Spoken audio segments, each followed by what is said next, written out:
La Sociedad Dominica de Medios de Comunicación, Sodomco, presenta A Pensar Más con Rosa María Palacios. Muy buenos días, señoras y señores, bienvenidos a Pensar Más con Rosa María Palacios a través de las emisoras de la Sociedad Dominica de Medios de Comunicación. Les contamos que la Sociedad Dominica de Medios de Comunicación está integrada por Radio Santa Rosa en Lima, en la AM 1500 kilociclos, la frecuencia modulada en todo el cono sur 105.1, Radio Santo Domingo en Chimbote, RSD, Radio San Martín en Arequipa, Radio Veritas en Cusco, Radio Cepagua en Ucayali, Radio Quillabambe en La Convención y Radio Madre de Dios en Puerto Maldonado. Todas son emisoras con el carisma dominico, emisoras dominicas del Perú. También tenemos una red de radio amigas que se unen a esta transmisión. Radio Huánuco en Huánuco, Radio La Voz de Ayacucho en Ayacucho, Radio Pública en Puno, Radio Moro en Ancash, Radio Cumbre en Huancayo, Radio Milenio en Satipo, Radio Estación Solar en Abancay, Radio Oriente en el Vicariato Apostólico de Yurimaguas, Radio Los Ángeles en Cajamarca, Apumaqui Estéreo, en Metagua nos ponen podcast en todo el Perú y el mundo, los aplicativos móviles y la página web de Radio Santa Rosa, www.radiosantarosa.com.pe. Día 86 del aislamiento social obligatorio. Ya nos comunicamos con Rosa María Palacios. Rosa María, muy buenos días. Muy buenos días, Abel. Hoy día vamos a tener un invitado muy especial, el señor Ragui Burgum, va a estar con nosotros para hablar de números, de cifras, de estos temas estadísticos y epidemiológicos que para la mayoría de las personas son tan difíciles de entender y que para los entendidos genera tanto debate y discusión. Hoy tenemos en portada varias investigaciones, una de ellas en la República, justamente del señor Burgum, y también en el Comercio, indican que, la buena noticia es que en Iquitos las cifras francamente están mucho mejor. Están mucho mejor sin llegar a ser del todo optimistas, porque todavía la enfermedad prevalece, pero según el Comercio, lo preguntaremos ahora, Iquitos habría alcanzado, sin que esa fuera la estrategia, hay que decirlo, habría alcanzado inmunidad del rebaño, es decir, se ha contagiado ya tanta población que el virus no tiene por dónde expandirse. Se teme, y nos lo advirtieron, acuérdate, la entrevista que tuvimos, que el virus entre por el río de una manera muy agresiva y efectivamente diezme poblaciones nativas que no están en contacto con este tipo de enfermedades, no tienen las defensas suficientes y que pueda tener una letalidad mucho mayor. Eso es lo que se teme, esa es la situación en Iquitos y sin embargo, el señor Burgum nos va a contar por qué las cosas en Lima no están bien. Parece que están bien, pero no están bien. Ayer hemos llegado casi a 200.000 infectados confirmados y 5.571 fallecidos. Si la primera semana de esta pandemia le hubiéramos dicho al público que para junio íbamos a tener 5.500 fallecidos, en realidad hubiera habido un ataque de pánico colectivo, la gente hubiera dicho no puede ser. Bueno, en esa situación estamos. Y la verdad es que cada 15 días se está duplicando el número de fallecidos. Hace más o menos 15 días estábamos en 2.500. En 15 días tendremos 10.000 y en un mes tendremos 20.000. Todas las preguntas las vamos a hacer ahora. ¿Y qué se puede hacer para que este destino inevitable cambie? Hay también otros números, Abel, los números económicos. Ayer el Banco Mundial ha hecho una proyección para América Latina, para distintos países de América Latina, sobre lo que será su crecimiento este año 2020 y para darnos alguna esperanza el crecimiento del 2021. El crecimiento del Perú es el peor de toda la región, menos 12%, el peor de todos. Realmente asombra, ¿no? Con buenos fundamentos económicos, con inflación controlada, en fin, con todo lo que se ha hecho, menos 12% por haber tenido la cuarentena más severa de la región. Y porque acá paró, salvo la comida y la farmacia, paró todo. Entonces, menos 12%, el próximo año un rebote de crecimiento de 7%, y claro, usted dirá 7% estupendo. Estupendo en un año en el que vienes con crecimiento el año anterior, pero con menos 12 estamos sacando menos 12 más 7, estás en menos 5. O sea, no está matemática simple, ¿no? O sea, no estás mejorando demasiado. Nos va a costar probablemente 2 o 3 años regresar a marzo del 2020. Eso es muy grave. Y de ahí la gravedad, creo yo, de la falta de compromiso de los otros poderes del Estado con la situación económica del Perú. O sea, la situación económica del Perú demanda que agotemos, ¿no es cierto?, las estrategias que nos han llevado al crecimiento, no que regresemos a las estrategias que nos llevaron a la destrucción económica del país. Menos 12%, para los que tenemos la edad que yo tengo y tú tienes, Abel, menos 12% es peor que el peor año de Alan García primero. Claro, la diferencia, gracias a Dios, es que no tenemos terrorismo en las calles, pero es peor que el peor año de Alan García. Entonces, estamos hablando, como dicen varios expertos, de la guerra con Chile, o sea, de un evento catastrófico para la economía.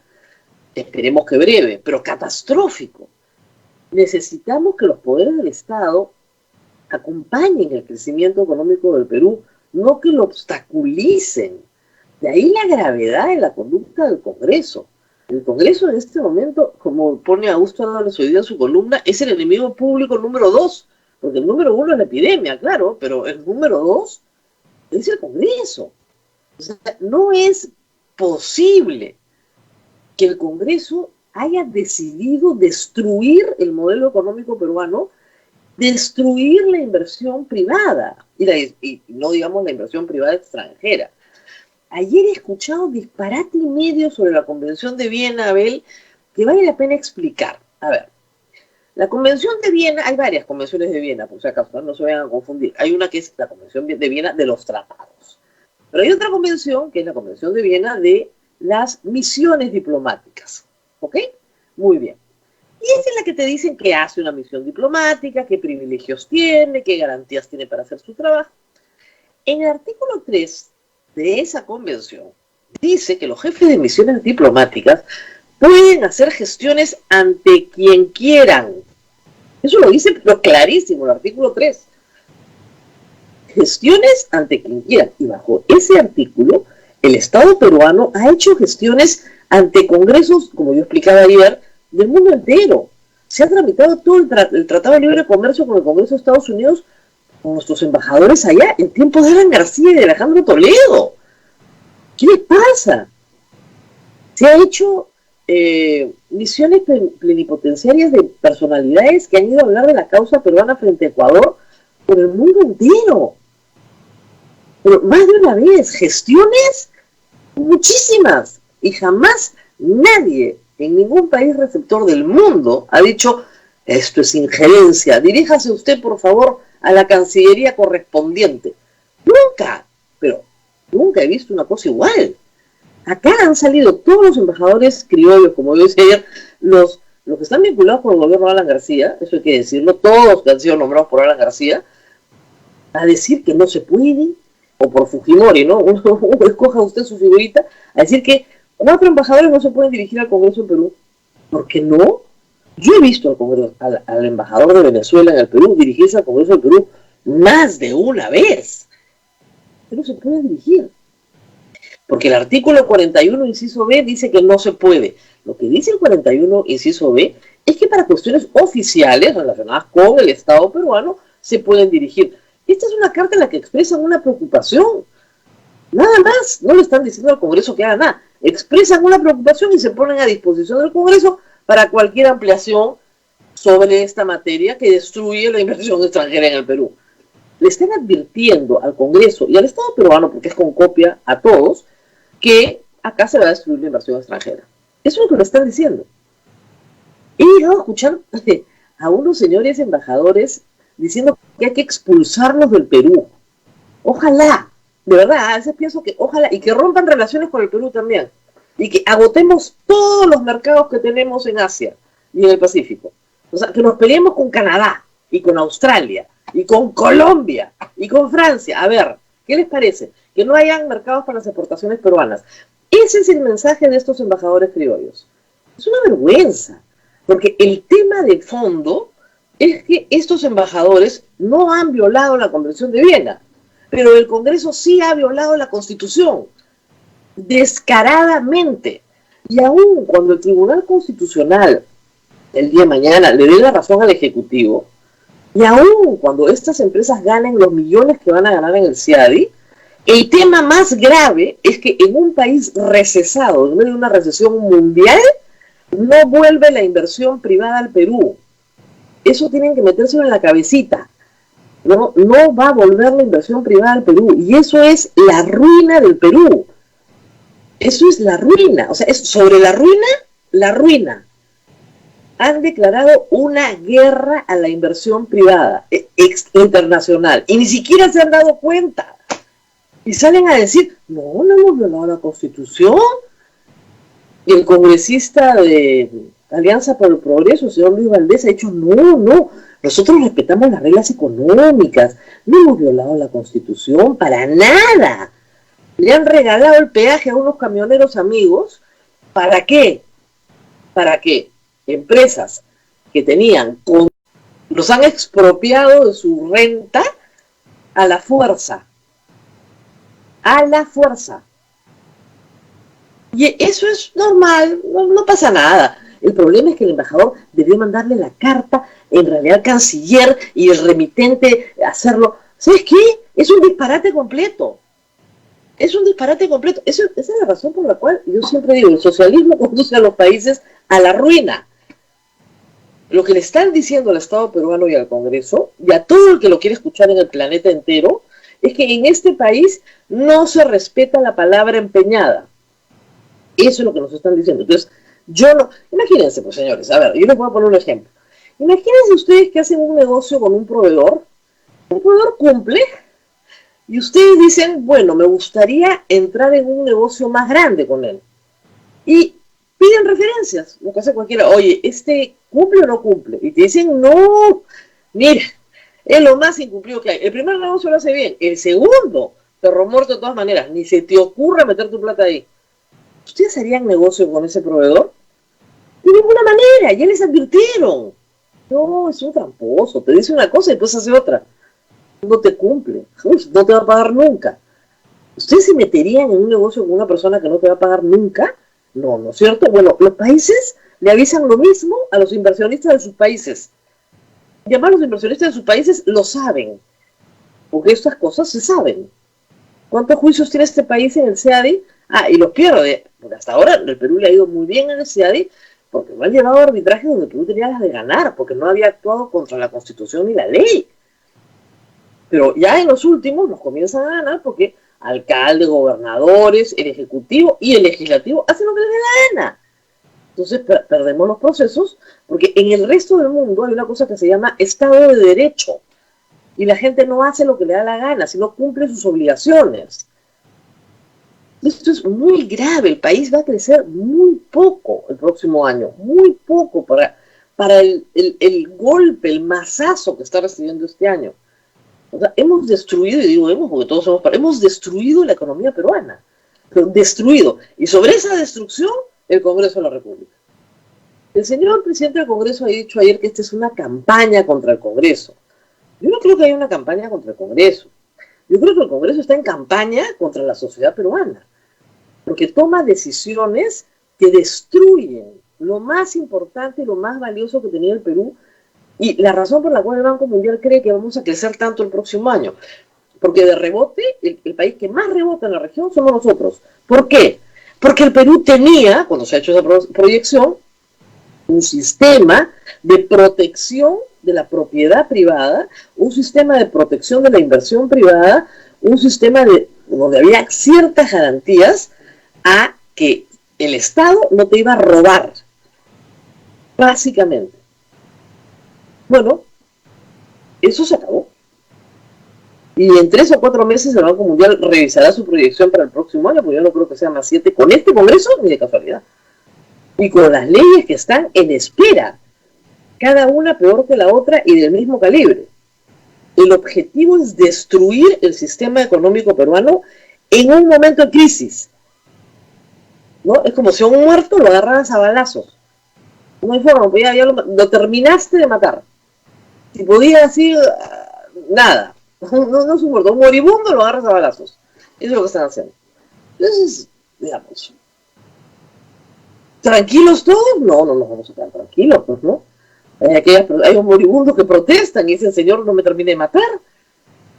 Ha dicho también el presidente del Congreso que esta campaña es una campaña de desprestigio. Miren, el Congreso es una institución absolutamente necesaria, pero termina siendo una enorme molestia y un enorme obstáculo. Entonces es evidente que la atención del público y de la prensa va a estar sobre ellos. Ha dicho el señor presidente del Congreso que la mesa directiva no ha contratado nuevos asesores. Solo uno por cada miembro de la mesa, que son 4. Pero ya tenían 12 cada uno. Entonces ahora tienen 13 cada uno. ¿Para qué? Y Merino dice, yo tengo asignados 6, ¿ah? Pero en realidad solo me están funcionando 4 porque estoy buscando un experto en salud. ¿Para qué quiere el presidente del Congreso un experto en salud? Que lo contrate la Comisión de Salud, que es la que hace las normas de salud.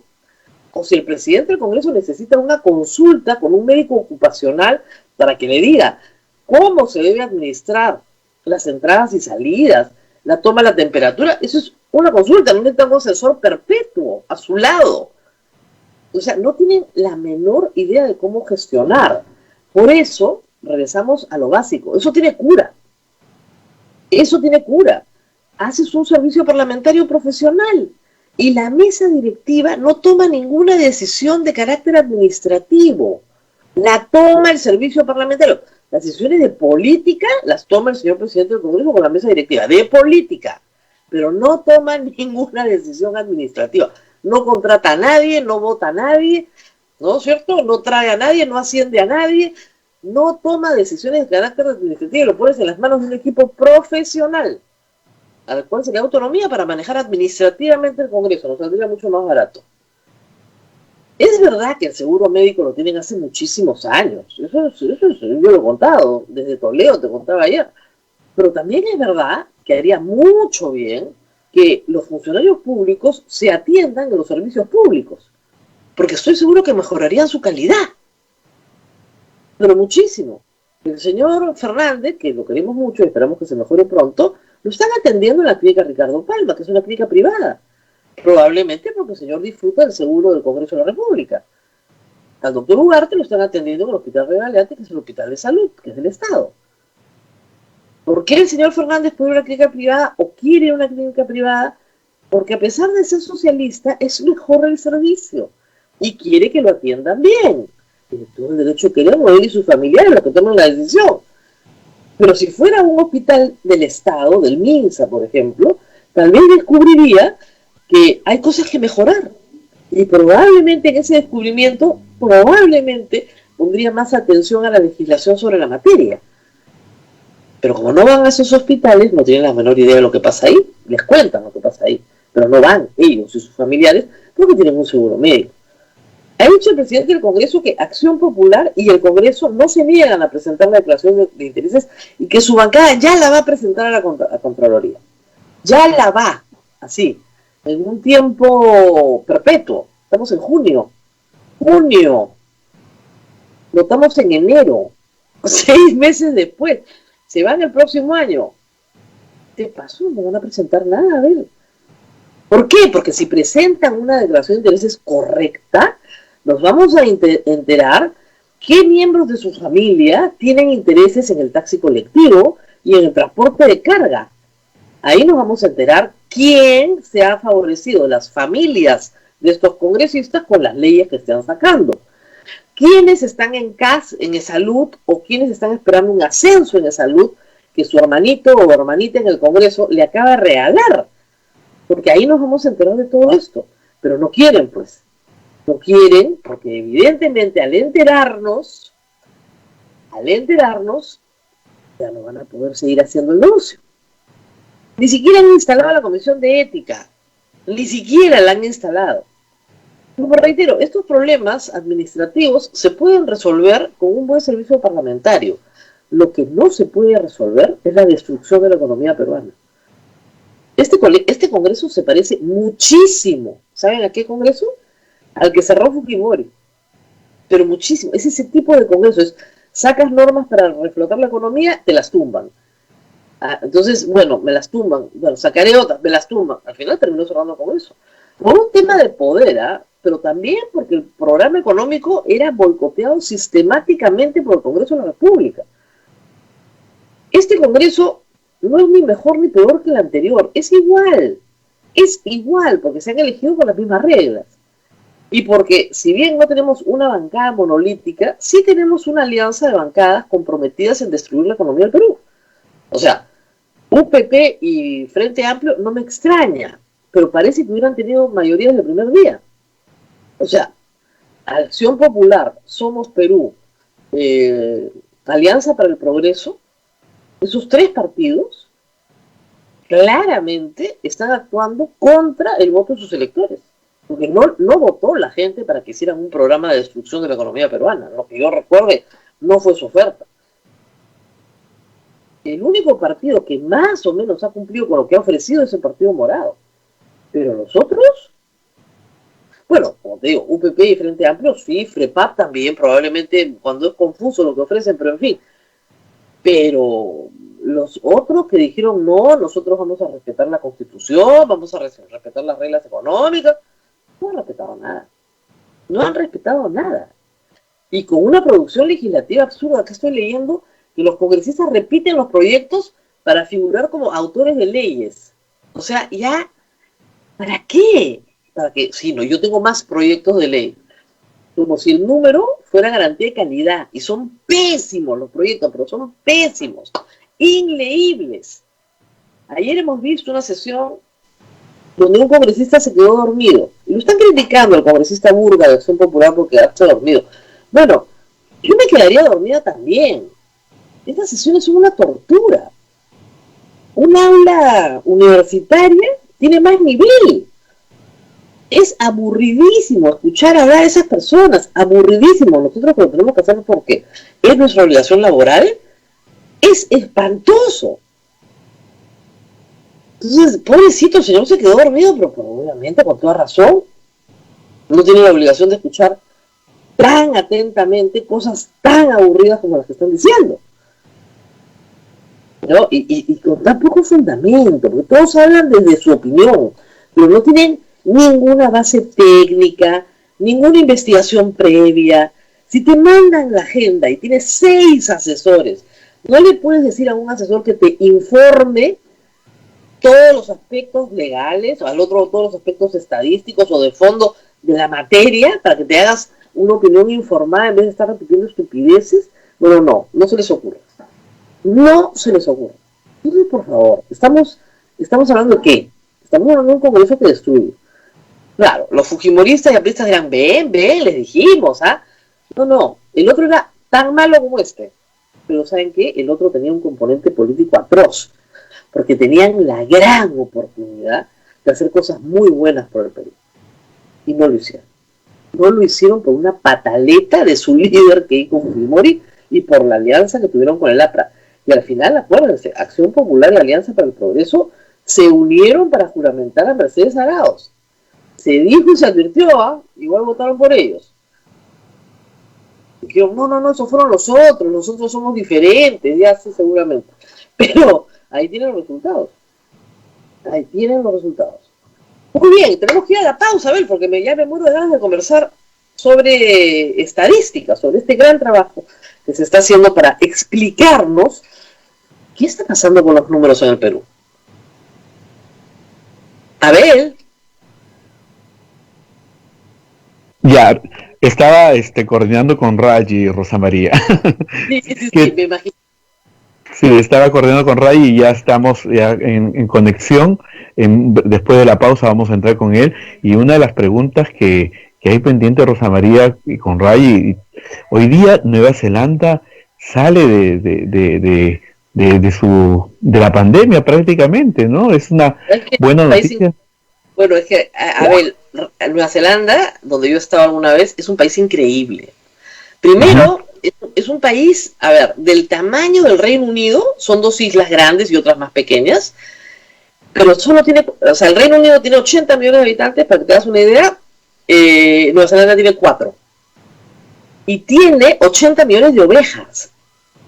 O tenía, no, 40 millones de ovejas, estaban 40 millones de ovejas cuando habían llegado a tener 80 millones. 40 millones de ovejas para 4 millones de habitantes. Hay más ovejas que habitantes. Entonces la distancia social se publicita en ovejas. Le dicen son 2 ovejas. Ponte a 2 ovejas de distancia de otro.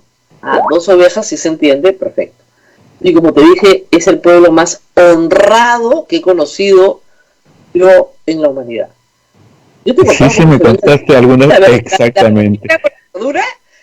La gente deja cosecha su pan llevar que tiene pues ahí en su chacrita, y en la carretera pone su mesita con su bolsa, su frutita, con sus verduras, sus hortalizas, en la mañana, ¿no? Y tú pasas, te llevas lo que necesitas, pones la plata en una bolsita, y el señor en la noche pasa por su mesita, por su plata y por lo que queda. Nadie se roba nada. Acá te robas hasta la mesita, la plata del otro. Yo veía esto por toda la carretera y preguntaba, ¿qué es? No, están vendiendo. ¿Así? Sí. Me dijo, si no, ¿cómo? No habría forma, me explicaban, de comprar nuestras hortalizas, porque todos somos vecinos, a mucha distancia, pues es una sociedad muy rural, mucha distancia, entonces de esa manera nos podemos proveer en invierno, sobre todo de hortalizas, en fin, que no son fáciles de conseguir. Y es el pueblo más honrado, más cumplidor que hay, y hay muy poca gente. Así entonces, es. Me dicen que ya tenemos a Rayi, ¿sí? Ya. Perfecto. Solamente yo traía el tema de Nueva Zelanda, Rosa María, porque siento, y es una preocupación, que hay mucha desesperanza, como que nunca vamos a salir de esta pandemia, y vamos a salir. Va a demorar quizás, y vamos a salir. No, pero hay que decir eso porque la gente, hay muchas personas, sobre todo las mayores, muy angustiadas, ¿no? No, así que... tranquilo, chicos, sí salimos, pero demora. O sea, es posible pedir paciencia a la gente, pero de verdad que hay que tener paciencia porque demora. Pero, vamos a la pausa, Rosa María. Vamos a la pausa y regresamos.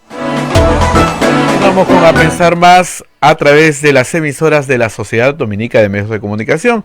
Lima nos está escuchando por Radio Santa Rosa en la frecuencia modulada en el cono sur 105.1 y la amplitud modulada 1500. Radio Santo Domingo en Chimbote nos escucha. Radio San Martín en Arequipa. Radio Cepagua en Ucayali, Radio La Convención en Quillabamba, Radio Madre de Dios en Puerto Maldonado también nos está escuchando en este momento. Aparte, otra red de emisoras amigas como Radio Huánuco en Huánuco, Radio La Voz de Ayacucho en Ayacucho, Radio Pública y Radio La Decana en Puno, Radio Moro en Ancash, Radio Cumbre en Huancayo, es la radio del Arzobispado de Huancayo, Radio Milenio en Satipo, Radio Estación Solar en Abancay, Radio Oriente en el Vicariato Apostólico de Yurimaguas, Radio Los Ángeles en Cajamarca, Pumaquí Estéreo, Metagua nos ponen podcast en todo el Perú y el mundo, además los aplicativos móviles en los teléfonos celulares y también la página web de Radio Santa Rosa, www.radiosantarosa.com.pe. Rosa María, ya estamos comunicados con Rayi Burhum y nos va a hablar sobre el último artículo que ha sacado. Adelante, Rosa María. Muchas gracias a Rayi Burhum por estar con nosotros. Decíamos que el primer reto de la entrevista era decir su nombre correctamente, pero él es peruanísimo, o sea, no vayan a pensar que no es peruano, muy peruano, y está hablándonos desde Lima, donde se quedó atrapado. Es experto en ciencias de la computación, estudió fuera, pero me contaba que desde hace 20 años se dedica a hacer mapas y a georreferenciarlo todo. Por eso es que nos puede hacer estos mapas tan espectacular que hemos visto de la epidemia. Gracias por estar con nosotros. Hoy día está en varios titulares el artículo de El Guairo y el semáforo, pero también hay una entrevista en La República, también hay información en el comercio. Yo quería empezar por las buenas noticias para animar un poco a la gente, porque nos escuchan también en Loreto.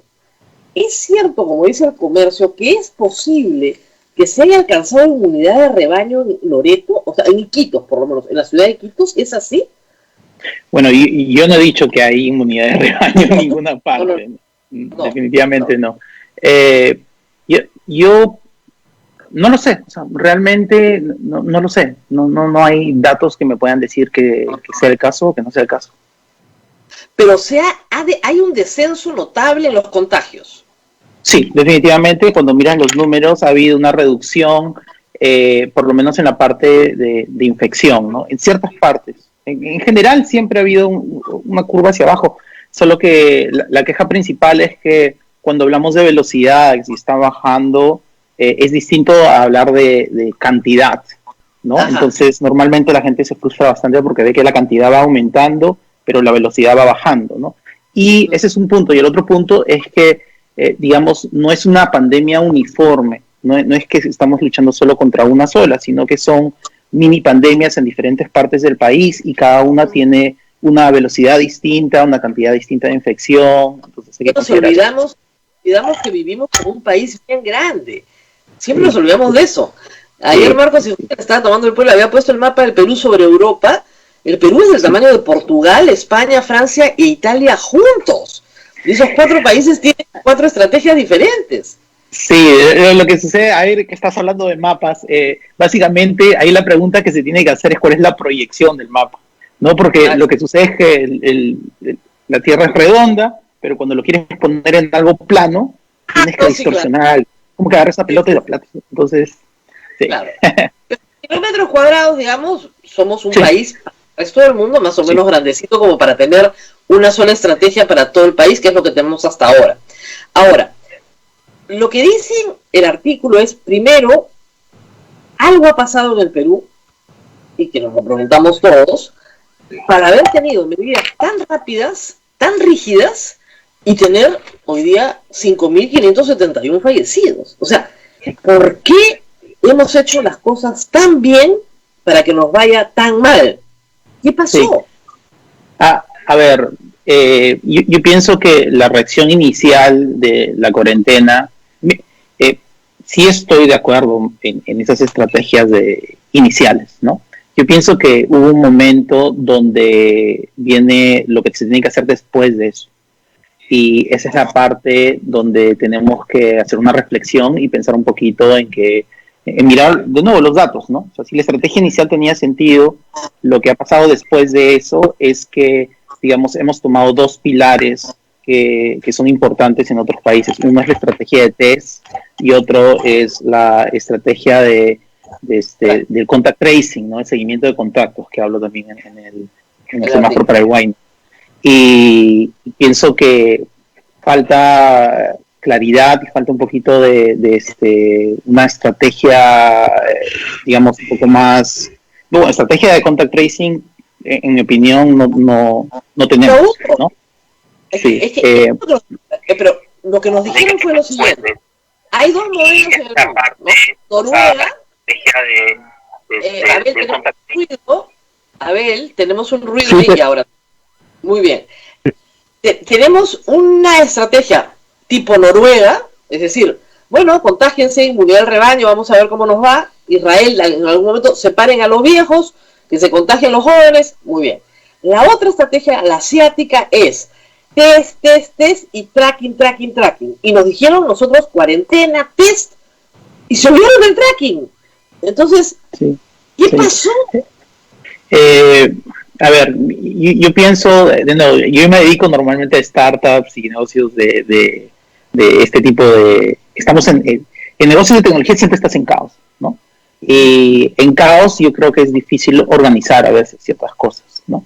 Uh-huh. Yo pienso que ha habido... O sea, ahorita, en verdad, ni siquiera me gusta mirar para atrás, sino me gusta mirar para adelante, que es lo que tenemos que hacer. Uh-huh. Y en este caso es... simplemente mirar cuál ha sido la estrategia de test, mirar cuál es la estrategia de contact tracing y decir, bueno, aquí es en lo que estamos, sí hemos salvado a cierta cantidad de personas, pero las infecciones están muy altas, entonces, ¿qué tenemos que ajustar de nuestra estrategia para hacerlo mejor, ¿no? O sea, como país. Y yo pienso que sí se necesita una inversión en la parte de contact tracing, se necesita contratar a muchas personas. Lo que dicen algunas personas, off the record, es que en realidad el Ministerio de Salud, gente de salud, no tiene el personal para hacerlo. Necesitarías unas 15.000 personas, lo dicen en el artículo, para poder salir a encontrar al enfermo, que probablemente no lo sabe además, a aislar a sus contactos y así ir cerrando, como se ha hecho con el ébola, con el SARS y con otras enfermedades, como se ha hecho en Asia. No tiene la capacidad operativa el Ministerio de Salud, ni siquiera para entrenar al personal para hacer eso. Bueno, a ver, yo diría, a ver, no son 15.000, son 1.500 personas, que son una por cada 20.000 personas, ¿no? Entonces, digamos, si son 1.500 y son 2.000, no importa. Yo pienso que no es tan, digamos, o sea, existen entrenamientos que estamos, o sea, podemos copiarnos de lo que está haciendo España, ¿no? Existen entrenamientos y clases puestas online que te enseñan, y no es que necesites un súper entrenamiento tampoco, es simplemente hacer el proceso de un par de horas, entender qué es lo que tienes que hacer y poner a la gente a trabajar. Entonces, si es que... Un estudiante de medicina podría ser reclutado. Sí, o una persona cualquiera, en verdad, que estudie otras cosas también. No necesitas ser una persona de medicina. No, en los países, en Alemania, en Estados Unidos, en todos lados se pusieron los avisos y simplemente, en Alemania por lo menos creo que se llenaron en menos de una semana. ¡Brum! Contrataron 5.000 personas en una semana, ¿no? Ya. Y se trata de entrenarlos en hacer dos cosas, ¿no? O sea, el seguimiento de contacto, que son las entrevistas, pero también tienen una parte fundamental donde esa persona agarra y dice, tú y tú van a tener test y se los pasa a la entidad que está a cargo de eso, pero también su función es de hacerle seguimiento, ¿no? Y decirles, oye, ¿sabes qué? Estos son los recursos que tienes. Si tienes que ir al hospital, esta es la dirección de salud, tienes acceso a X, Y, Z, ¿no? Entonces cumplen esa otra función de información que también es importante, ¿no? El problema es que te dicen, acá ya está todo saturado, ¿a dónde te van a mandar? El facilitador no te manda a ninguna parte porque no hay a dónde mandarte. Claro, pero de nuevo, o sea, no todas las personas necesariamente necesitan ir a un centro de salud. No, o sea, y la persona que está evaluando, su función es simplemente decirle, mira, esta es la información, estos son los recursos que tienes, quédate en tu casa y explicarle por qué se tienen que quedar en su casa, ¿no? Porque en el momento que salen, están infectando a un montón de otras personas. Ahora, ¿tú dices 1.500 solo para Lima o para todo el Perú? Pues el número normal que se usa es 1 por cada 20.000 personas de habitantes. Entonces es 1.500 para todo el Perú. Pero, mira, haz el cálculo, cuánto tendrías que gastar por cada persona mensualmente, cobra el doble, qué sé yo, ¿no? Y no estamos, cuando hablamos de 10 millones de soles al mes o 15 millones de soles al mes, lo que fuera, en comparación al impacto económico que estamos pagando actualmente, es una cifra muy, muy baja, ¿no? Claro. Ahora, con eso cercas la enfermedad, ¿no es cierto? Ahora, la enfermedad no desaparece. No. Ahí es donde viene el valor de R, ¿no? Que básicamente habla acerca de cuántas personas en promedio vas a contagiar. Entonces, ese tipo de seguimientos no va a eliminar eso, pero cuando ya estás reduciendo ese promedio de infecciones, mantienes ese R debajo de 1, ¿no? Y en promedio, una persona algunos sí van a infectar a otras personas no van a ser infectadas, pero por lo menos se contiene y eventualmente el virus va desapareciendo, ¿no? Has presentado un semáforo con 4 colores para que el ámbar tenga su matiz. Claro, la verdad es que Lima está en naranja y con un distrito en rojo, o sea, entonces, ¿cómo le puedes decir a la gente que vaya saliendo con cuidado, con distancia, todo muy bien, si estamos en naranja? Y lo que se recomienda en naranja es contención.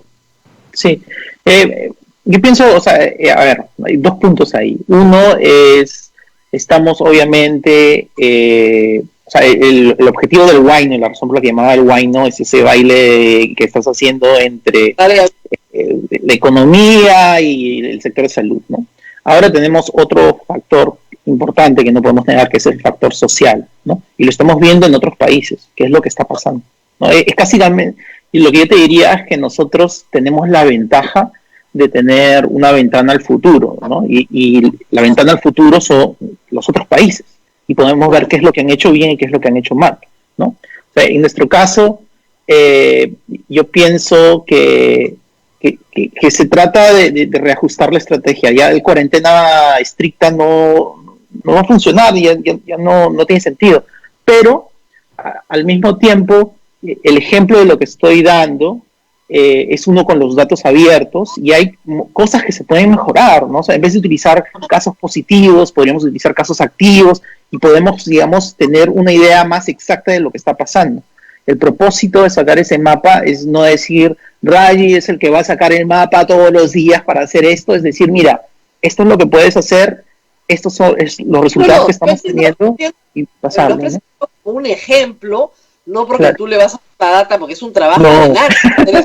O sea, yo entiendo perfectamente el costo que tiene eso. De repente el resto de la gente no entiende, pero sí. Ahora, no, lo que te digo es, la conclusión del mapa es, no abras Lima todavía. Aguanta a que va yo.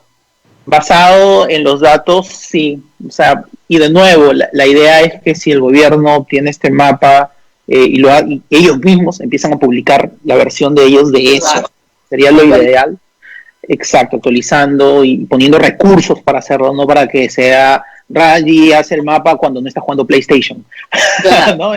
Entonces, aburrido. Claro. Ahora, ahora, tú partes de una cosa que es bien importante, y es que por fin, después de haber rogado, yo me uní a la campaña en Twitter, como me he unido a tantas otras, les dieron la data sí, en bruto. Pero dijiste, la data venía bien cochinita.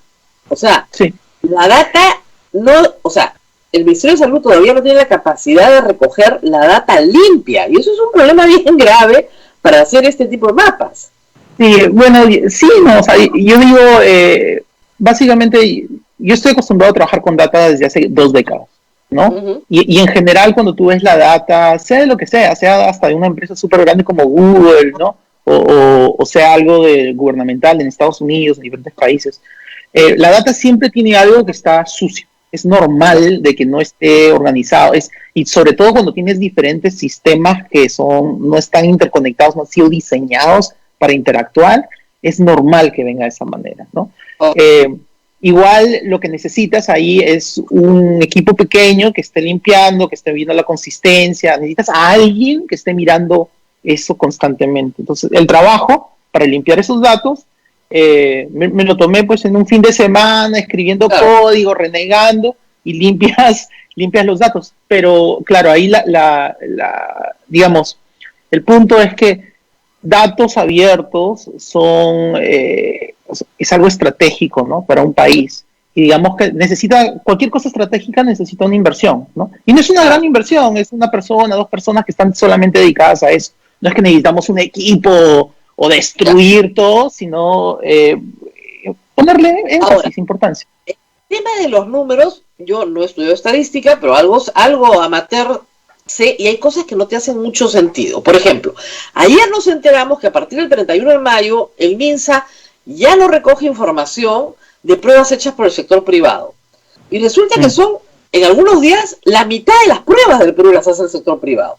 Luego, otros expertos dicen, por favor, no mezclen pruebas moleculares con pruebas rápidas, tú lo dices en el artículo. Uno mide el virus, el otro los anticuerpos, que pueden estar 3 o 4 semanas en una persona y no reflejan la enfermedad. Entonces, lo que nos están diciendo todos es que se está haciendo un pan con mango con las cifras y realmente no te sirven para lo que tú quieres hacer, que es un mapa de cómo se está desarrollando la enfermedad, más que un mapa de cuántos test hemos hecho, ¿no? Porque eso no te sirve. Exacto. Claro. Yo pienso que no, es algo un poquito nosotros como país, ¿no? Nosotros como país a veces nos concentramos en ciertas cosas y a otras cosas no les damos importancia, ¿no? Los datos en general son importantes y cualquier cosa importante necesita inversión. Ahora, nosotros tenemos una ley te voy a dar un ejemplo, ¿no? O sea, tenemos leyes de datos abiertos, no es que no tenemos leyes, ¿no? Pero no tenemos un ente que está fiscalizando.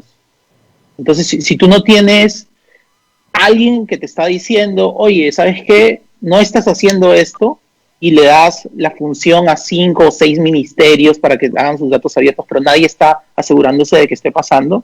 Entonces, ¿cuál va a ser el resultado, no? Entonces, ahí tenemos que mirar esos pedazos estructurales y entender por qué estamos en esta situación. Pero, de nuevo, o sea, todos podemos ir y renegar, ¿sabes qué? Estamos en esta situación, todo está fregado, que no importa, pero no se trata de eso, o sea, se trata de arreglar lo que encontramos que está mal y ir en una misma dirección, ¿no? A eso va mi pregunta, ¿se pueden mezclar estos resultados diferentes, las moleculares con las otras? Porque hay personas que dicen que no se pueden mezclar, que están haciendo las cosas, que hay que usar otra metodología. Claro, o sea, sí tiene sentido cuando alguien te dice, ¿sabes qué? No mezcles estas dos cosas. De nuevo, yo no soy epidemiólogo, ¿no? Pero por lo que leo, tiene sentido lo que están diciendo, no lo voy a negar. Pero al mismo tiempo, si tú ves el mapa que estaba teniendo, ¿no? Donde tenía un mapa que enseñaba los distritos que tenían los dos tipos de test y otros, los distritos que solo tenían los otros tipos de test, los moleculares versus los serológicos. Si los quitaba, básicamente tenías un pedazo demasiado grande de todo el país que se quedaba sin datos. Entonces, ¿qué le digo a esas personas, ¿no? Entonces, ahí es un poquito el balance de o eres exacto y solo le hablas a los privilegiados que tienen las pruebas moleculares. Y esto es un grupo más chiquito. Mucho más pequeño, ¿no? O dices, ¿sabes qué? Voy a hacer algo con las pruebas rápidas. Y es más como una decisión. Y cualquier crítica que viene a eso, a decir, oye, ¿sabes que no debes estar mezclando los test? Tiene su sentido también, ¿no? Entonces, es más como una decisión de qué es lo que se está intentando hacer con los datos. El 75% de las personas en una encuesta dice que ellos cumplen muy bien la cuarentena y que en su barrio sí. Pero ese mismo grupo dice, 75% dice, los demás no cumplen y por eso estamos como estamos. A mí me hace mucha ¿no? Porque siempre es, yo cumplo perfecto, el otro es el que no cumple. Y hay esa autopercepción, y hay también una muy pobre autoestima de los peruanos, que es, esto nos pasa porque somos sucios, porque somos indisciplinados, y no es verdad, pero se repite mucho, ¿no? Y claro, en el reparto de culpas, el Estado siempre trata de enchufársela al otro, ¿no? Entonces, estas políticas punitivas, te voy a castigar, te voy a multar, parece que no han funcionado tampoco, ¿no? A ver, digamos, sí existe un elemento cultural de lo que estamos hablando, ¿no? Los peruanos somos muy autocríticos, definitivamente. Pero por mi punto de vista, digamos, está bien ser autocríticos, está bien reflejarse, pero este no es el momento para entrar en esto. O sea, el momento de caos es ordenas, creas la estructura, entiendes que está mal, haces un plan y continúas, ¿no? Es sobre todo el tema de cómo haces ese plan, ¿no? Porque obviamente hay algunas decisiones que se toman que a veces no son populares, pero que son buenas, y hay otras decisiones que son súper populares, pero no son buenas, ¿no? Entonces, ¿no? Claro. Entonces, tenemos que encontrar, en mi punto de vista, es simplemente decir, ya, bueno, hay caos, entiendo bien, pero ¿qué es lo que tenemos que rescatar? A estas alturas, el toque de queda los domingos, ¿tiene algún sentido? ¿Es racional? Sí, no sé si acabas de ver mi tweet que acabo de hacer. Lo pusiste en el artículo, que no era racional, pero... Sí, bueno, lo acabo de poner un tweet antes de esto en la mañana cuando me levanté, ¿no? Y yo pienso de que siempre cualquier crítica que se hace tiene que venir con una recomendación constructiva, ¿no? Entonces, por ejemplo, yo personalmente no pienso que quedarse los domingos tiene sentido. No tiene. Estamos en una franca minoría, sí, ¿verdad? Pero al mismo tiempo la propuesta que hago de como una alternativa es lo del seguimiento de contactos, ¿no? O sea, yo pienso realmente que el seguimiento de contactos puede tener un impacto mucho más grande que la paralización económica de los domingos, o social, o psicológica. Pero es que nos ofrecieron seguimiento de contactos en la primera quincena. Y yo me preguntaba, ¿dónde están los cercos? ¿Dónde están los cercos? Sí se ha hecho después, pero en lugares como mercados, por ejemplo. Pero una vez que detectas, o sea, sales a buscar a los contagiados, los detectas, pero los dejas solos, ya no sigues a sus contactos. Claro, pero eso no es seguimiento de contactos, ¿no? Eso no es seguimiento de contactos, eso es simplemente hacerte el test y decirte andate a tu casa, ¿no? O sea, vas a grupos de riesgo vulnerables, eso está muy bien, los ubicas y los resultados en el mercado son de terror, porque son 50, 60, 70% contagiados. Ya, y los contactos, no. Entonces, es muy complicado cuando solo se hace la mitad de la estrategia. Si se hubiera hecho completa, sería mejor. Ahora, de todas las investigaciones que has leído, si las personas realmente se lavan las manos, guardan la distancia, son escrupulosas, se ponen su mascarilla, ¿en cuánto reducen su posibilidad de contagiarse? Sí, el porcentaje exacto no tengo el número porque en verdad cada país hace sus propias estimaciones, pero te agregaría algo más a eso. O sea, han habido estudios que han salido esta semana, ¿no?, que hablan un poquito de qué tanto los asintomáticos pueden infectar a otras personas. Muy interesante. Y eso, y hay estudios de la OMS que dicen simplemente que el grado de infección es menor, ¿no? Entonces, digamos, eso me dice dos cosas. Uno, que siguiendo lo de la máscara, lavarse las manos, eso es totalmente necesario, se tiene que hacer. Pero dos, que la parte de seguimiento de contactos es aún más importante, porque identificar a esas personas, identificar a los que sí son asintomáticos y los estás encontrando es básicamente eliminar todas esas otras personas que ellos o ellas contagiarían, ¿no? Entonces, sí. Pero, mira, hay una cosa, a ver, algo que nosotros hacemos en startups normalmente, ¿no?, en compañías de tecnología, es nosotros cuando vemos un problema grande, lo que hacemos es decidimos qué vamos a medir, ¿ya?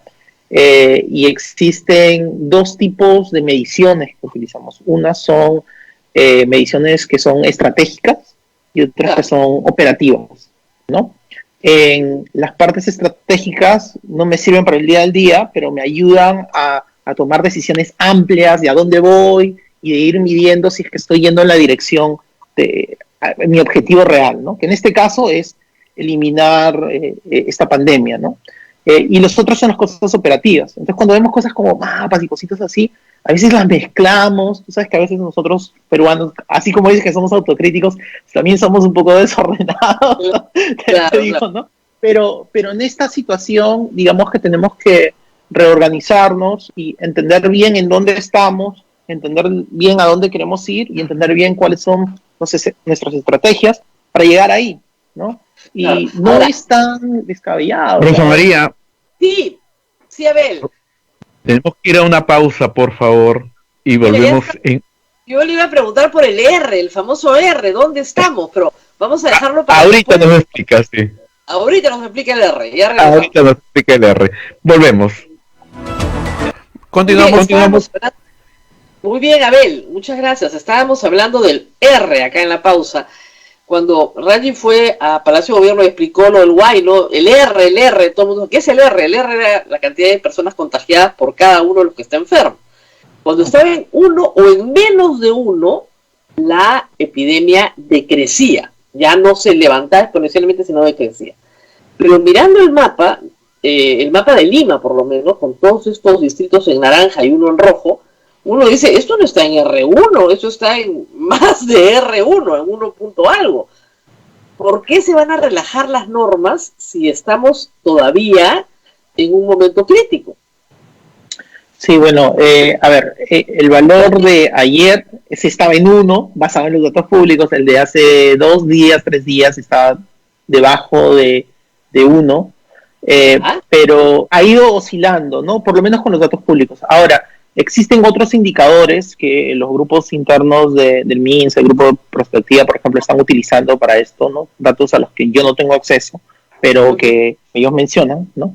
y en esos valores sí se mantienen los valores debajo de 1, ¿no? Sobre todo creo que lo que estaban hablando era cuando botabas los datos serológicos, solo incluías los moleculares, y no he hecho ese estudio, entonces pues, es posible de que está debajo de 1 porque estaba oscilando encima de 1, entonces es posible que estaba debajo. Pero aún así me hago la pregunta, ¿no? De la estrategia de test que tenemos tiene que tener sentido para estar seguros de que ese valor está debajo. Hay otro número que también hace que todo sea más confuso, que es el número de muertes del SINADEF. La comparación que hizo el Financial Times, y que también está en el artículo, y que es muy seria porque el Perú es el país, el número 1 del mundo en reportar mucho más muertes en su Sistema Nacional de Defunciones que las muertes COVID. O sea, la diferencia ya estamos en 17.000, me parece. ¿Cuál es la cifra verdadera? ¿Por qué no trabajamos con el Sistema Nacional de Defunciones? Claro. A ver, lo que yo digo es de que bueno, el jueves anterior creo que hubo una presentación también del grupo de prospectiva, y tengo un link ahí también en mi artículo acerca, fue con el ministro de Salud y CDC y qué sé yo, ¿no? Ellos también estaban mirando eso y ven ese rango extra grande, igual que lo he publicado yo, ¿no? Así es. Lo que tenemos que pensar un poquito también es que en ciertas zonas de nuestro país ha habido un colapso del sistema de salud, ¿no? Con el ejemplo de Iquitos, en diferentes partes. Y digamos que a ti te da algo, te enfermas y necesitas ir y utilizar una de estas UCIs o necesitas un doctor. Si tienes un sistema de salud que está colapsado, ¿no? Tengas o no tengas COVID, tienes un problema totalmente distinto a otra cosa, necesitas un doctor. Eso es verdad. Eso es verdad. Sí, pues te vas a morir, ¿no? Y eso, pero es que eso sería gravísimo, porque lo que quiere decir, no sabemos ahora, pero más adelante cuando se hagan estudios, es que más mató no el COVID, sino la desatención a la salud de otras enfermedades. Imagínate que la mitad sea COVID y la otra mitad igual es más que el COVID. O sea, la gente que no se atendió de cáncer y de diabetes y de problemas coronarios, murió mucho más gente de otras enfermedades que de la misma pandemia, con todas las medidas de seguridad que diste. Claro, pero en ese caso diría en verdad, si se murieron por COVID, sea por COVID directamente o indirectamente, y sea el porcentaje de 50-50, 70-30, sea lo que sea, al final es más gente que se está muriendo, ¿no? Que es algo, es el impacto final. Yo pienso de que, o sea, sí, indirectamente, sea como sea que lo puedes atribuir esa cantidad de muertos extra a lo que estamos viviendo como país, ¿no?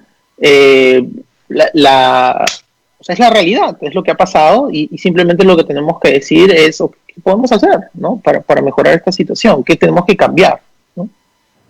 Sí, o sea, algo no está funcionando. Y eso, o sea, yo siempre digo, para poder cambiar, yo tengo que reconocer que algo no me está funcionando. Porque si todo, a mí la sensación que me da es que todo está perfecto, que no nos preocupemos porque vamos bien. Y claro, tú dices, oye, pero yo veo acá que hay una cantidad de 5.571 muertos esta mañana, pero además de eso, en SINADEF me dice que hay como 12.000 más o 17.000 más. Entonces, perdóname, yo creo que algo no lo estamos haciendo bien. Entonces, no veo que en el gobierno haya la velocidad para hacer los cambios. No la hay. Cuando le dicen al gobierno, por favor, no cierres los bancos a la 1 de la tarde y lleves a la gente a cobrar un bono. Por favor, deja los mercados más horas al día para que la gente no se acumule. Se demoran 2 semanas o 3 semanas en cambiar. O, ¿cómo me voy a contagiar si salgo a una calle solo? ¿Cómo? Claro. Mira, yo lo diría de esta manera. En Silicon Valley, nosotros cuando trabajamos, regreso a lo de Startup for Good, que es lo que yo trabajo, claro, ¿no? Estamos acostumbrados a probar cosas y fallar. ¿Okay? Claro. Eso es algo, parte del ethos de cómo funcionamos. Y inclusive tenemos estrategias completas que se tratan de dar un círculo completo, y tú haces pruebas y luego verificas esas pruebas y aprendes algo, ¿no? Y es un círculo de aprendizaje que hacemos constantemente.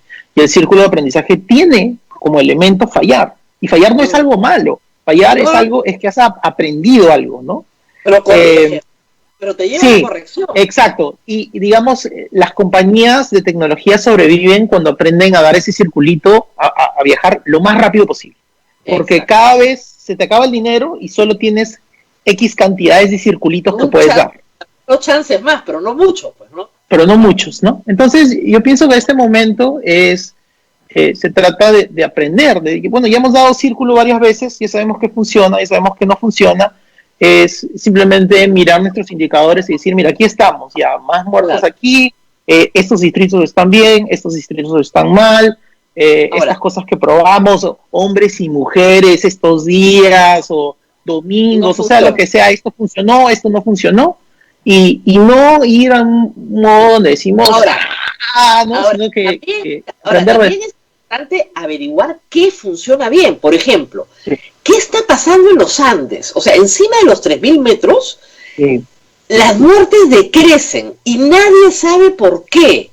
Y tenemos que encontrar por qué, porque cuando encontremos el por qué, de repente nos puede servir para todo el país. Y es una ventaja que tiene el Perú sobre geográfica, que la comparte con el Tíbet, pero con nadie más. O sea, ¿por qué encima de 3.000 metros de altura hay mucho menos letalidad y enfermedad? ¿Por qué? ¿Hay alguna explicación? Mira, sí he visto artículos sobre eso, pero no he visto ningún estudio, ¿no? Pero sí, definitivamente hay bastantes preguntas alrededor de cómo La digamos, la altitud altitud. afecta esto, ¿no? Yo pienso que debemos de, o sea, sí, ahí vamos un poquito a en qué invertimos, ¿no? Claro, Estoy invirtiendo qué sé yo, ya ni siquiera me quiero meter en las cosas que estoy desacordando. claro, Estoy pero ¿en qué debería o estoy invertir? invirtiendo en estos indicadores o estoy invirtiendo en hacer estudios de acá. Yo pienso que, mira, en el Perú tenemos recursos limitados, ¿no? Y cómo gasto y cómo pongo mis fichas va a definir exactamente cuál va a ser el resultado que voy a tener. Entonces ahí sí definitivamente hay algo interesante, pero inclusive el dinero para esos estudios no tiene que venir directamente del bolsillo del Perú. O sea, ahí hay intereses de la cantidad de dinero que está fluyendo para atacar esta pandemia globalmente es algo que nunca ha pasado en la historia de la humanidad. ¿No? Y la competencia científica, todos quieren llegar a la vacuna lo más rápido que pueden. Claro, se pueden equivocar, pero por lo menos hay la pelea. La altitud. La otra cosa notable de la investigación que publicas es Lambayeque. Hemos tenido los ojos puestos en Iquitos, también en Lima, pero Lambayeque sí, claro, la situación era caliente en Piura, pero ¿qué pasó en Lambayeque? Lambayeque es donde peor estamos en número de muertos por cada 100.000. Es el peor lugar del Perú. ¿Qué pasó ahí? ¿Se saturó el sistema de salud? ¿Qué explicación hay? Es interesante porque, o sea, bueno, primero, tal vez la palabra interesante no es la adecuada considerando de lo que estamos hablando, ¿no? Que es trágico, definitivamente. Los datos, en este caso, enseñan pues una concentración y un grado de mortalidad más grande en esa zona. Y tenemos indicadores, es casi como que no estoy físicamente ahí, entonces no te puedo verificar directamente lo que está pasando, ¿no? Pero sí puedes mirar un poquito lo que está viendo en los medios, las redes sociales.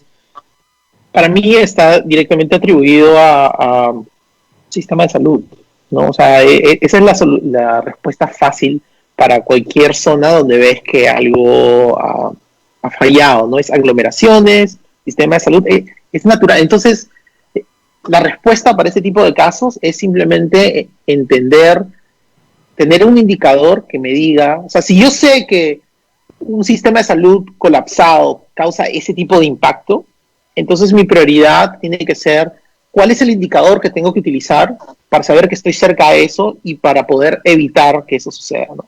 En el caso de todos los países, tienen indicadores hospitalarios. O sea, México acaba de sacar su propio semáforo hace, no sé, 2, 3 semanas. O sea, el concepto de semáforo no me lo he inventado yo, ¿no? O sea, viene de otros países. Y digamos que eso sucede en varios países, tienen un indicador para, digamos, presión hospitalaria, ¿no? Y tú sabes cuando te estás acercando que dices, no, ¿sabes qué? No importa si en mi R está este valor, no importa, con tal que esté encima de 1 y ya estás en el margen de la parte hospitalaria, el color cambia. Inmediatamente claro. Te dicen, ¿sabes qué? Acá tenemos que poner más atención. Tienes que regresar a una cuarentena. Eso es lo que pasa, lo que te dice mucha gente. Rebrote, regreso a cuarentena, pero lo tengo bien monitoreado, ¿no? Para poder saber cuándo regreso. En vez de tener una cuarentena de 3 meses, que la que hemos tenido en Perú, has podido tener una de 1 mes, regresar, esperar y volver. No quiebres la economía, pero vas entrando y saliendo. Entonces, se suponía que ese era el bueno, ¿ya? Pero ahora tenemos bueno con semáforo, pero igual, Lali, con semáforo. Ahora, una de las cosas que también llama la atención es Iquitos y Puerto Maldonado. 2 ciudades que se parecen mucho, de verdad, porque yo estaba en ambas. Puerto Maldonado es mucho más chico, tiene mucho menos habitantes, es verdad. Pero por clima, ¿no es cierto? Y por densidad social, pocos servicios, porque no hay muchos bancos, no hay muchos mercados, problemas de agua y desagüe, etcétera. Puerto Maldonado tiene muchísimo menos enfermos y mucho menos letalidad que Iquitos. ¿Se pueden hacer estudios comparados, digamos, para establecer, eso se hace en lo que ustedes hacen también, el tipo de trabajo, qué cosa bien se hizo acá, o qué cosa mal se hizo acá para sacar lecciones? Sí, te explico una cosa interesante, ¿no? El caso de Perú en tus manos. Uh-huh. Perú en tus manos es un aplicativo que está hecho por bastantes voluntarios, bastantes compañías voluntarias, ¿no? No necesariamente el gobierno que está pagando, sino es simplemente un montón de compañías que agarran y regalan, ¿no? Regalan su tiempo para hacer eso. Allí uno de los equipos era el equipo de Alicor, ¿no? Y yo he tenido bastantes interacciones con ellos internamente, conversaciones en las que estamos chateando y mirando los datos con el equipo de Data Science. Tienen un equipo de Data Science muy, muy bueno, ¿no? Que en verdad no tienen mucha publicidad, pero en verdad son unos chicos muy inteligentes, muy, muy inteligentes, ¿no? Hablando con uno de ese equipo, estamos mirando la densidad poblacional de los datos del censo y hacer una correlación con los casos, ¿no? Y si hay una correlación directa, ¿no? Entonces hay una correlación directa donde estás mirando, si tú miras la densidad, o sea, los lugares donde hay densidad poblacional, y no solo eso, sino que había un dato interesante, que no lo he mencionado en ninguna parte porque no quería confundir, pero, o sea, si tú miras los datos del censo y miras donde sea de que existen familias que creo eran de 5 para arriba, no me acuerdo si eran de 5 o de 6 para arriba, la probabilidad de tener COVID, o sea, se disparaba, era como el doble o el triple, o sea, la densidad de qué tan grande, cuántas personas viven dentro de un mismo hogar, aumenta al doble o al triple, no me acuerdo exactamente cuál era el número, pero se disparaba, ¿no? Entonces, ahí es interesante porque nuestros datos del censo tienen no a nivel distrito, sino ya a nivel cuadro, ¿saben? Exactamente sabemos, mira, ¿sabes qué? En estos lugares tenemos una densidad de vivienda muy alta. Entonces, una estrategia que tiene sentido es decir, ok, de los distritos que tenemos que tienen valores altos o hasta los que tienen valores bajos, tenemos que echarle atención a estas viviendas. ¿Por qué? Porque tienen mayor probabilidad. Entonces, cuando hablamos, es interesante porque siempre en el Perú hablamos internacionalmente se habla de cuáles son las poblaciones que tienen alto riesgo, ¿no? Y la población de alto riesgo para COVID normalmente, internacionalmente, se dice, que mayores de cierta edad, que tienen tales problemas de bla, bla, bla, qué sé yo. Pero en el Perú, yo diría que parte del bueno deberíamos de considerar propias características culturales y ir un paso más adelante, decir, sí, la edad y este tipo de cosas sí tiene que ver, pero encima de eso, características de nosotros, de nuestro país, tienen que ver con esas densidades poblacionales. Y esas viviendas que tienen alta densidad también son población en riesgo. Por más que tengan 20 años o 25 años o lo que tú quieras, también es eso, ¿no? Y eso es algo muy típico de nosotros que no lo ves en otros países, pero la data te enseña eso. Si yo intentaría de entender qué es lo que pasa en en diferentes distritos, después de normalizar esos datos, ¿no? Por población, miraría densidad de vivienda, que no creo que se esté haciendo, pero no lo sé, no sé si se está haciendo, no creo. Claro, lo que pasa es que culturalmente, ese es un dato muy latinoamericano, pero también peruano, nosotros 3 generaciones vivimos juntas sin problema y hasta 4. Eso no ocurre en el resto del mundo. Los viejos viven aparte de los chicos y los jóvenes. Acá 3 o 4 generaciones pueden vivir en la misma casa. Entonces, eso es un dato, eso es una característica particular de la sociedad peruana. Igual como el tema de las compras. Los hombres salen a buscar plata, las mujeres salen a buscar comida. O sea, es un tema cultural, ¿no? O no tener refrigeradora porque muchísima gente trabaja muy lejos de su casa, come menú fuera de su casa y ahora tiene que cocinar cuando no tenía ni cocina ni refrigeradora. Entonces, esas cosas, si se hubieran sabido antes, nos hubieran ayudado mucho, pero ahora que ya las sabemos, como tú dices, hay que usarlas en la vigilancia. Sí. Ahora, los distritos más densos en población, supongamos Cercado de Lima, Breña, ¿tienen más COVID que los distritos menos densos? Sí, en general, sí. Sí. Sí. Entonces la estrategia de los caminantes, que era intuitiva, que era regresar a los Andes y al medio rural, porque querían irse al campo, a las chacras, era una estrategia intuitiva, pero no dejaba de tener una lógica. Allá nos están enfermando y allá hay comida, además, ¿no? Entonces, subir a la sierra en tiempos de pandemia... Mira, o sea, yo te digo, movimientos sociales, ¿no? En grupo, a ver, es para mí, y no, intento de tratar de evitar política en esto, ¿no? Porque claro, no quiero meter, pero es un derecho democrático, ¿no? O sea, yo poder moverme de un lado a otro es parte de mis derechos. Pero es un derecho fundamental, está en la Constitución. Claro, pero al mismo tiempo existe la responsabilidad, ¿no? Entonces, digamos, si uno querría dejar que existan esos desplazamientos sociales, ¿no?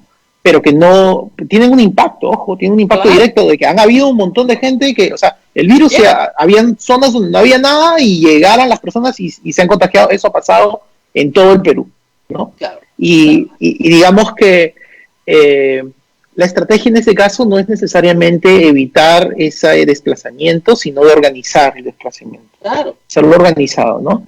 Y digamos con testeo y todo eso. O sea, yo me imagino qué terrible debe ser personas que están yendo de una zona a otra zona y tienen que irse caminando a Ancash, a donde sea, y o sea, como ser humano, siento demasiada empatía de qué terrible debe ser eso.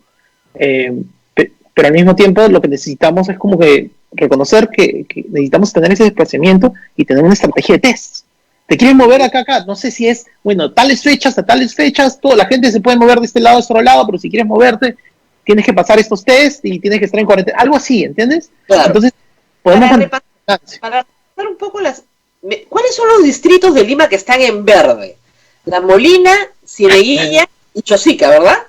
Creo que Santa Rosa también está en verde. Y Santa Rosa. Pero La Molina, Cieneguilla y Chosica son los distritos más altos de Lima, los que tienen más altitud. Bueno, yo diría también que miraría la densidad. Los que tienen menos densidad. Claro, la densidad, claro. Mira, es interesante si miras Cieneguilla o otros distritos o fuera de Lima. De nuevo, estamos hablando de reducir contacto, ¿no? Claro. Entonces, tú miras distritos donde no hay esa densidad y mira Arequipa, y mira las cosas como está Arequipa ciudad súper denso, y ahí está concentrado todo, y en el resto, donde hay más espacio, no. Entonces, yo diría que... o sea, no, hay países que China ha hecho estrategias, es un poco más radical, porque no tenemos el mismo recurso de China. Dictadura. China, sí, además, ¿no? Pero ha tenido movimientos de redistribución de gente, ¿no? Claro. De un lado a otro lado, y si ustedes están bien, váyanse para allá, van a estar contentos, y ¡boom! Acá te construyo un hospital de la noche a la mañana, ¿no? Claro.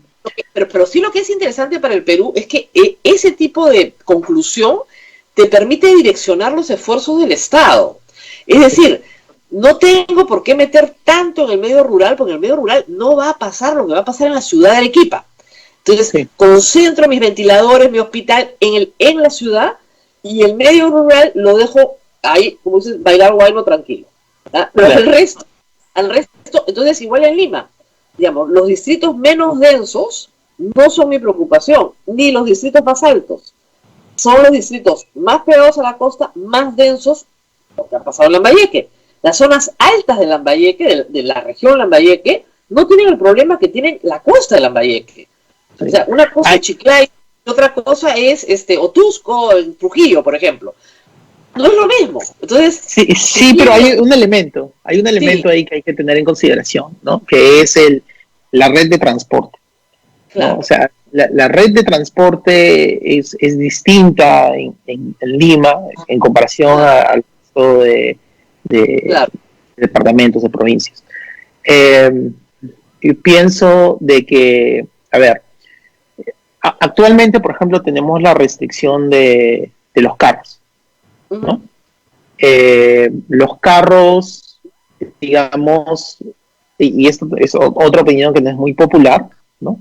Pero los carros son un instrumento excelente de distanciamiento social.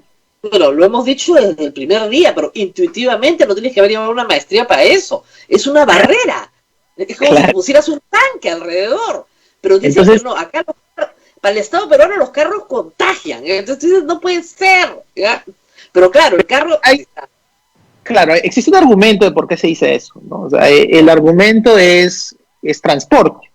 Claro, te bajas del carro y contagias. Claro, o sea, pero si es no, ni siquiera que te bajas del carro, la validez tiene que ver con, estoy en un distrito donde no hay, estoy en La Molina, me voy a otro distrito Surbo, que sea, donde tienes un montón de casos, y luego regreso y ya contagié en La Molina, ¿no? Entonces, normalmente con un proceso de seguimiento de contactos, eso no se explotaría de la manera como explotaría en este momento.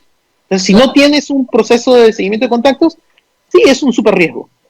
Claro. Si tienes el proceso, es distinto. Mira, yo tengo amigos en Estados Unidos, familiares, mi mamá, mi papá, todo el mundo están allá, ¿no? Mis hermanos. Donde tú, digamos, hay límites, no lo voy a llamar distritales, pero provinciales casi, ¿no? Counties, ¿no? Provinciales, donde si tú cruzas, condados, exacto, donde cruzas y regresas, necesitas tener una cuarentena obligatoria de 15 días. ¿No? Entonces, no es que no puedas ir y regresar, sí puedes, pero el costo es que tienes que quedar en tu casa cuando regresas 15 días. Entonces, está la prima que tiene el novio al otro lado del condado y está como que, bueno, es su cumpleaños, para esta situación sí salgo, para ir a verlo y luego regresar, pero para otras situaciones dices, mi costo de ir y regresar es tener que tener mi cuarentena por 15 días. Entonces, digamos, por lo menos, esa es una estrategia que te deja tener libertad para movilizarte como quieras dentro de tu carro, pero al mismo tiempo tiene una consecuencia de lo que estás haciendo, que te tienes que quedar. Y yo pienso de que, digamos, la opción de poder elegir qué es lo que tienes que hacer, o sea, la estrategia ahí es, yo puedo darte esta opción, claro, eres más libre para poder hacer lo que te... Y es tu decisión si es que quieres pagar el costo o no, pero es tu decisión, no es que te estoy obligando a hacerlo. Y yo pienso que por más que critique, o sea, si miramos la crítica de lo que pasó en Gamarra y este tipo de cosas, la gente no lo hace porque sea mala onda o no quiera cantar o qué sé yo. No, lo hacen porque necesitan trabajar, ¿no? O sea, necesitan ganar dinero, necesitan... Claro, lo que tiene que ser el Estado ahí es poner agua y desagüe para que se laven las manos. Decirle, ¿sabes qué? Ponte protector completo de estos de plástico que usan los doctores. O sea, mejorar las condiciones de distancia social, mejorar las condiciones de lavado de manos y mejorar las condiciones, digamos, de las normas básicas que te están diciendo que cumplas. O sea, esas condiciones mejorarlas al máximo y como tú dices, todo el tiempo testeo ahí. Testeo. Entonces, Ya tengo el grupo de riesgo, lo tengo hipercontrolado, y una vez que ya los tengo cercada la enfermedad, puedo operar. Sí, hay situaciones, por ejemplo, si tú me dices qué es lo que hago en los distritos que están en rojo, donde honestamente, o sea, yo sincerándome te puedo decir, no sé, o sea, es tan radical. No, que, ahí no sale. Si vives ahí no sale. Claro, esa es o sea, es casi, es cuarentena obligatoria, esa es, ¿no? Claro, que es una decisión que claro, pero el difícil. semáforo lo que tiene de interesante, qué pena que no lo vas a repetir todas las semanas o todos los días, lo que tiene de interesante es que le permite al público tomar una decisión, no que otro la tome. Entonces, te está diciendo, ¿sabes qué? Mira, si está en rojo tu barrio, mejor no salgas. Está en verde, o sea, la enfermedad no se ha ido, pero con tus cuidados, tranquilo, tu distancia, tu mascarilla bien puesta y tu lavadita de mano, ¿estás bien? Entonces te permite opciones. Acá las cosas han sido o sea, simplemente no sale nadie. Hemos tenido cuarentenas de 72 horas, o sea, toques de queda de 3 días. ¿En qué país del mundo hay toques de queda de 3 días? En Semana Santa fueron en un momento 48 horas y otros 72 horas. O sea, no hay toques de queda así en ninguna parte del mundo, pero ni en Corea del Norte. Y, o sea, bueno, no importa. Con esto vamos a vencer a la enfermedad. Y mira los resultados. Sí, a ver. El martillazo nos cayó sobre la cabeza, pero no. Hubiera sido buenísimo, ¿no? Pero ¡pum! Pero, de nuevo, es como que ya pasó, ¿no? Ya fue, ya vivimos. El problema, claro, el problema es, de nuevo, de los startups de los circulitos, ¿no? Una cosa que es un tabú es cuando pasas por el proceso de experimentación y de aprendizaje y cometes el mismo error. Sí, claro. Ese es el tabú, ¿no? Entonces, no hay problema con hacer cosas y decimos, lo hicimos de esta manera, esto funcionó, esto no funcionó. No hay ningún problema con eso. O sea, lo que queremos es generar aprendizaje. Y generar aprendizaje significa que una vez que ya sabemos qué es lo que no funciona y qué es lo que funciona, hacemos más de lo que funciona y menos que evitamos lo que no funciona, ¿no? Y la verdad es que en esta conversación han salido muchas líneas de investigación. O sea, acá nomás hay un montón de cosas para investigar que pueden ser muy positivas. Yo estoy de acuerdo con 100% en el tema de los contactos y la investigación y el tracking y buscarlos, porque eso es lo que ha funcionado en todas partes del mundo. Ya sabemos que funciona bien, que sí funciona, que cercas toda la enfermedad. Funciona. Bueno, entonces hay que hacerlo. Hay que convencer al gobierno que lo haga, lo cual nos va a demorar como 2 semanas más. Tiempo promedio de rectificación son 2 semanas. Salvo el tema de los guantes, que sí lo rectificaron por una fe de rata el mismo día. Esa sí la rectificaron rapidísimo. Sí. Yo estaba en contra de los guantes. Yo cuando dije los guantes dije, no, ¿qué vas a hacer los guantes? No tenían sentido. No, además, pero igual, no hay problema. O sea, digamos, a ver, es como lo del hombre y la mujer, ¿ya? Es casi probable. Y yo sé que ahí hubo una chancada fuerte de que, oye, ¿cómo se te ocurre? ¿Sabes? Tal vez yo soy en la minoría donde pienso, mira, se intentó algo distinto y luego nos dimos cuenta. No, hay que decirlo, Panamá lo había hecho. O sea, en teoría, en papel, parece una gran idea. Pues es claro, mitad, qué mejor. Claro. O sea, en papel es una gran idea. Claro, lo que pasa es que nadie se dio cuenta de que habían unas costumbres sociales, que el 25% de los jefes de Wagner Plus son mujeres. O sea, que había un montón de cosas detrás que no era medible, ¿no? Pero claro, el ejemplo que te doy ahí es un poquito, disculpa que te interrumpa, el ejemplo que doy ahí es como que se intentó algo, ya después que ya vimos el resultado nos dimos cuenta que fue un error total, pero yo no criticaría necesariamente el intento de hacerlo, de experimentar y ver, ¿sabes qué? No, y además es un error, ¿no? Claro, pero felizmente eso se modificó en una semana, gracias a Dios, claro. Eso sí, ahí sí hay que reconocer que la capacidad de rectificación fue muy rápida, con los guantes también fue en el mismo día. Pero otras cosas que tienen un poco más de costo, como por ejemplo montar un equipo de 1.500 personas, entrenarlas, lanzarlas a todo el país, eso sí se demora mucho más, lamentablemente. Y claro, hay un equipo de salud que está en comprar más ventiladores, conseguir más pruebas, o sea, que está en la procura de equipamiento, entonces a veces tienen la mirada en cómo amplío mi oferta, pero no están en cómo reduzco la demanda, ¿no? Entonces, eso es complicado para ellos, ¿no? Claro. Pero en eso, a ver, Sí, y tú debes tener muchas preguntas del público en este momento. bueno, una de las preguntas es, ¿te ha vuelto a llamar el presidente para que alguna explicación, Ray? A ver, yo solo tuve una reunión corta, que esa presentación que la vieron, y el punto principal de lo que quería hablar era los datos abiertos. O sea, para mí era indicadores y datos, porque si voy con todo, absolutamente todo lo que... voy a marear, indicador y datos abiertos. Y después de un poco de twitters y conversaciones con otros asesores de esas personas, al final no se escuchó, ¿no? Se escuchó y se liberaron los datos. Entonces, esa fue la única reunión, ese fue el único objetivo que tenía y es lo que funcionó, ¿no? Aparte de eso, han habido informalmente, digamos, diferentes instituciones que se han acercado a hacer algunas preguntas, pero no, nada más. Eso ha sido todo hasta ahora, ¿no? Y pienso que está bien, o sea, en verdad yo no tengo absolutamente ningún mira, política, no, gracias, y deseos de asesorar a alguien en una situación política tampoco, no, gracias, ¿no?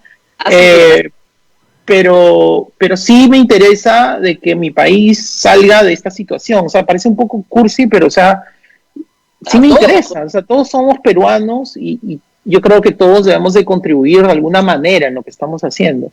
Y mira, yo hago los mapitas y escribo los diagramas, pero hay otras personas que están regalando oxígeno, hay otras personas que salen a regalar comida, entonces, en fin, ¿no? O sea, hay cosas que todos podemos hacer. Tengamos o no tengamos ese acercamiento del gobierno directamente. Así es. Y siempre, como yo digo, es aire fresco. La ciencia necesita mucho aire fresco. Que alguien venga con un punto de vista diferente y diga, oigan, miren, he encontrado un distrito en rojo, he hecho un semáforo. Es una idea muy fácil. Además, es muy fácil para la gente entender. Un semáforo es como los octógonos, es fácil de entender. No tiene mucha complicación. A mí me dicen, esto está en rojo, no salgas, no salgo. Me dicen que está en verde, bueno, sí, con cuidado, por supuesto, pero puedo salir. Amarillo, mira, te la juegas, ¿ah? Naranja, no. Entonces, es fácil de entender. Ojalá que el gobierno adopte una de estas metodologías. Como tú dices, hay tantas formas de plantear un semáforo, no es el único país del mundo que lo hace, pero ojalá que adopte una de estas metodologías y estas cosas sensatas, racionales, hasta intuitivas, ¿no? Que se dicen, se puedan hacer y que nos quiten el toque de queda conmigo y todas estas locuras que no tienen, que son más fachistonas, más que reales, ¿no? Yo pienso, aparte de eso, ¿no? O sea, por ejemplo, el seguimiento de contactos. Existe, aparte del proceso formal, existe lo que es el contact tracing digital, que es con el aplicativo móvil, que es una herramienta. La gente normalmente confunde esas dos cosas, pero una es una herramienta pequeña que usas dentro del proceso completo. Entonces, pienso que aparte de eso, o sea, en mi compañía, con mis socios hablando, nos acercamos a la PCM y les dimos gratis la implementación de contact tracing digital. Se lo dimos. Y nos costó. O sea, no fue que, bueno, te regalo esto de acá, no. O sea, nos costó un mes completo de nuestro presupuesto operativo, ¿no? Y se lo dimos gratis, ¿no? ¿Por qué? Porque ¿Pero lo están usando? ¿Pero lo están usando?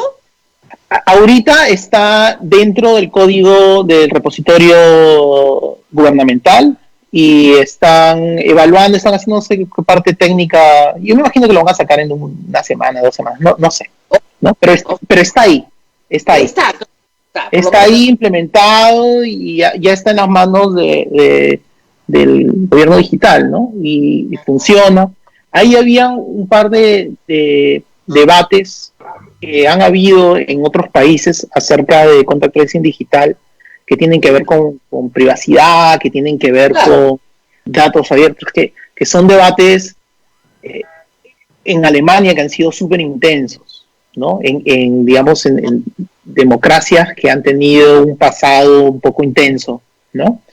Pero debates que nosotros nunca tenemos como ahí. No te digo, o sea, lamentablemente no los deberíamos tener porque tenemos una constitución que dice exactamente lo mismo, que los datos son privados. La identificación de la persona, ese es el problema, la identificación. O sea, tú puedes decir que hay una persona, mujer de tal edad, en tal sitio, lo que no puedes decir es cómo se llama.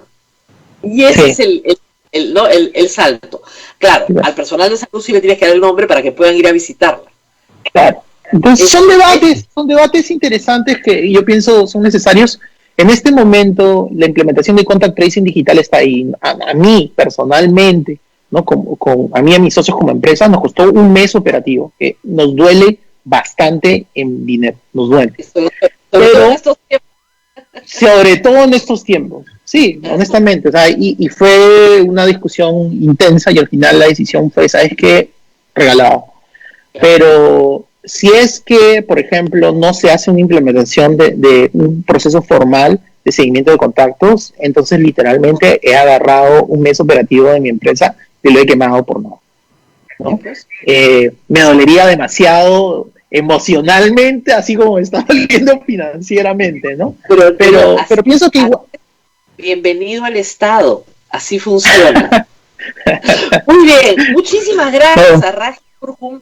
Hemos volado en el tiempo, creo ya, Abel, estamos a las 35. Es el programa más largo en la historia de este programa, así que muchísimas gracias a Raji por haber estado con nosotros esta mañana. Nos vamos despidiendo, Abel. Nos vamos, Rosa María, hasta mañana, hemos sobrepasado el tiempo. Gracias a Raji. Gracias a toda nuestra red y nos vemos nuevamente mañana. Hasta pronto. Chao, chao. Hasta aquí, A Pensar Más con Rosa María Palacios. Este programa fue producido por la Sociedad Dominica de Medios de Comunicación, Sodomco.